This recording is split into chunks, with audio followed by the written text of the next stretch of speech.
یہ کراچی کے علاقے سائٹ ایریا سے جہاں پر تیز رفتار مسافر بس نے متعدد موٹر سائیکل سواروں کو رون ڈالا ہے۔ واقعے میں 2 افراد جاں بحق اور 6 موٹر سائیکل سوار اور راہگیر زخمی ہو گئے ہیں۔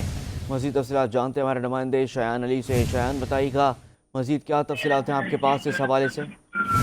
آج دیکھیں سائٹ ایریا میں تیز رفتار مسافر بس نے متعدد موٹر سائیکلوں سواروں کو رون ڈالا ہے، جبکہ واقعہ سائٹ ایریا باوانی چالی کے قریب یہ پیش آیا ہے۔ واقعے میں وہ 2 موٹر سائیکل سوار جاں بحق ہو گئے، جبکہ 6 موٹر سائیکل سوار اور راہگیر وہ خاتون سمیت زخمی ہو گئی ہے۔ واقعے کی اطلاع پر ریسکیو ادارے موقع پر پہنچ گئے، جبکہ ریسکیو رضاکاروں نے واقعے میں جاں بحق اور زخمیوں کو اٹھا کر اسپتال روانہ کر دیا ہے۔ حادثے کا ذمہ دار ڈرائیور موقع سے فرار بتا رہے ہیں، جبکہ عوام نے خود تلاش بھی شروع کر دی ہے ڈرائیور کی۔ اس کے ساتھ اگر بات کریں واقعے کی اطلاع قانون نافذ کرنے والے اداروں کو بھی فراہم کر دی گئی ہے۔ ابتدائی طور پر واقعہ تیز رفتار مسافر بس کی بریک فیل ہونے کی باعث ہوا ہے۔ پولیس کی جانب سے کہا جا رہا ہے کہ جو ڈرائیور ہے اس کی تلاش بھی شروع کر دی ہے، تاہم جو زخمی اور جاں بحق ہو گئے ان کو اسپتال منتقل کر دیا گیا ہے۔